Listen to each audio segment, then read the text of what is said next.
तो वास्तविक संख्या से क्या क्या ऑब्जेक्टिव आपके एग्जाम में बन जाते हैं और जो बार बार आते हैं, रिपीट होने वाले प्रश्न को यहाँ पर इकट्ठा किया गया है। देखिए, पहला पॉइंट है परिमेय संख्या। दोस्तों, परिमेय और अपरिमेय से 2-4 प्रश्न आपको देखने मिल जाते हैं। तो दोस्तों देखिए, परिमेय संख्या क्या होते हैं? जो रूट से बाहर निकल जाए वो परिमेय संख्या होता है।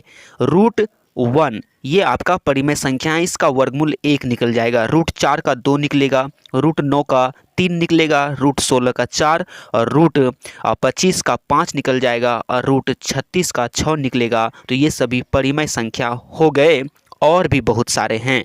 ठीक है, अब देखते हैं अपरिमेय संख्या।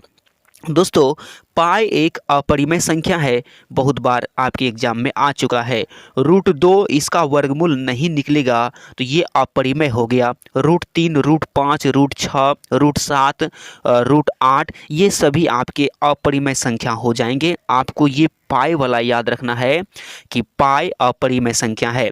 नेक्स्ट है अभाज्य संख्या। दोस्तों, अभाज्य संख्या का एक प्रश्न आपके एग्जाम में आना तय है। तो दोस्तों, अभाज्य संख्या किसे कहते हैं? वह संख्या जो एक से कटे और खुद से कटे, एक से कटे और खुद से कटे, वे सभी अभाज्य संख्या होते हैं। कहने का मतलब ये है, वे संख्याएं जो एक का पहरा में आए और खुद का पहरा में आए वे अभाज्य संख्या होते हैं। जैसे 2, 3, 5, 7, 11, 13, 17, 19 ये सभी अभाज्य संख्या हैं। दोस्त, हो सकता है कि इन्हीं में से कोई ऑप्शन में देखने मिल जाए या फिर आपको इसके आगे वाला भी देगा। 19 अभाज्य संख्या है। 19 के बाद आपका अभाज्य संख्या क्या होगा? तो दोस्तों 23 होगा। 23 जो है एक का पहरा में आएगा और खुद का पहरा में आएगा, बाकी किसी का पहरा में नहीं आएगा। आप पहले थोड़ा बहुत पढ़े होंगे तो आपको समझ में आ गया होगा। देखिए नेक्स्ट पॉइंट को, सम संख्या क्या है? तो दोस्तों, जिसमें 2 से पूरा पूरा भाग लग जाए वो सम संख्या होता है। जैसे 2, 4, 6, 8, 10। आगे है विषम संख्या क्या है? तो दोस्तों, विषम संख्या जिसमें 2 से पूरा पूरा भाग ना लगे, जैसे 1, 3, 5, 7, 9, 11, 13 ये सभी विषम संख्या है। आगे है प्राकृतिक संख्या। दोस्तों, प्राकृतिक संख्या क्या होते हैं? तो गिनती की संख्या को प्राकृतिक संख्या कहते हैं। 1, 2, 3, 4, 5, 6, 7, 8 ये अनंत तक जाएगा। आगे है पूर्ण संख्या। दोस्तों, गिनती की संख्या को 0 से शुरू करने पर हमें पूर्ण संख्या मिलती है। तो दोस्तों 0, 1, 2, 3, 4, 5 ये सभी आपके पूर्ण संख्या हो जाएंगे। नेक्स्ट देखिए, रिपीट होने वाले प्रश्न जो आपके एग्जाम में रिपीट होते हैं बार बार, ये है 6/15। 6/15 का दशमलव प्रसार क्या होगा? तो दोस्तों 6/15 का दशमलव प्रसार आपका हो जाएगा शांत होगा। इसे काटना होता है। ठीक है, इसको काटेंगे 3 से 2 बार में, इसको काटेंगे 3 से 5 बार में, तो 2/5 हो गया। 5 से भाग देंगे तो ये पूरा पूरा भाग लग जाएगा, शेष नहीं बचेगा। शेष बचेगा तो पॉइंट के बाद कट जाएगा। तो दोस्तों ये हो गया शांत। जब पूरा पूरा कट जाता है तो शांत होता है। तो ये ध्यान में रखिएगा, 6/15 का दशमलव प्रसार शांत होगा। आप एक बार देख लीजिए, एग्जाम में हूबहू आएगा।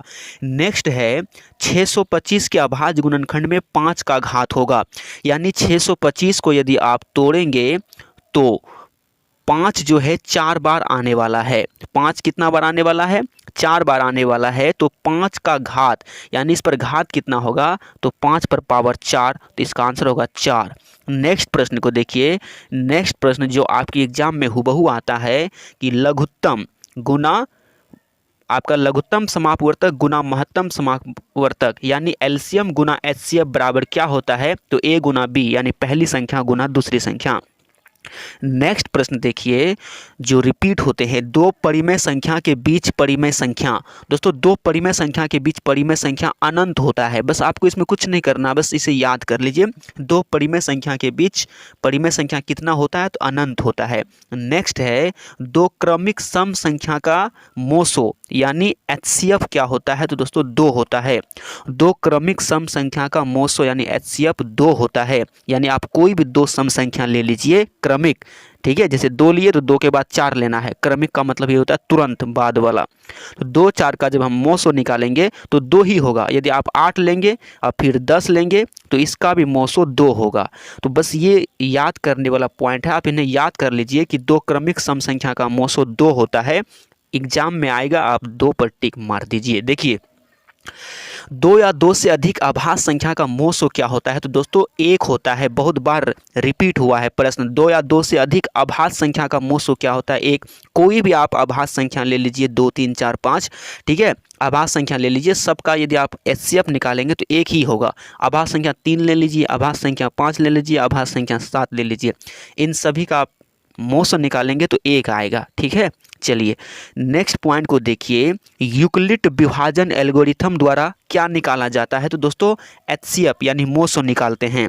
नेक्स्ट प्रश्न देखिए यहाँ पे, ठीक है, ये 12 112, ठीक है, फिर 11 12, फिर 11 112 डॉट डॉट डॉट एवं 3√3 है, यानी ये कैसी संख्या है? दोस्तों ये अपरिमेय संख्या है। याद रखिएगा, जब डॉट डॉट लगा दिया जाए किसी भी मतलब पॉइंट के बाद या फिर पॉइंट के पहले, आपका जो है ना, यदि डॉट डॉट लगा दिया जाए, यहाँ पे ना पॉइंट होगा दोस्त, पॉइंट छूट गया है, ठीक है, यहाँ पे 12 के बाद पॉइंट होगा, पॉइंट के बाद संख्या रिपीट होने लगे तो वो परिमेय होता है, लेकिन रिपीट ना हो, अलग अलग संख्या आए और डॉट डॉट का चिन्ह रहे तो वो अपरिमेय संख्या होता है, ठीक है। और 3√3 ये तो अपरिमेय है ही, क्योंकि √3 अपरिमेय है, इसके साथ में 3 सटा है तो दोनों मिलकर अपरिमेय हो गया।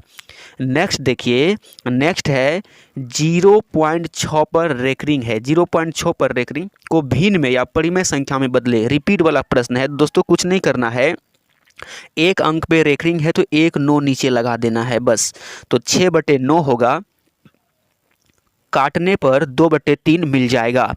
नेक्स्ट प्रश्न है, सह आभास संख्या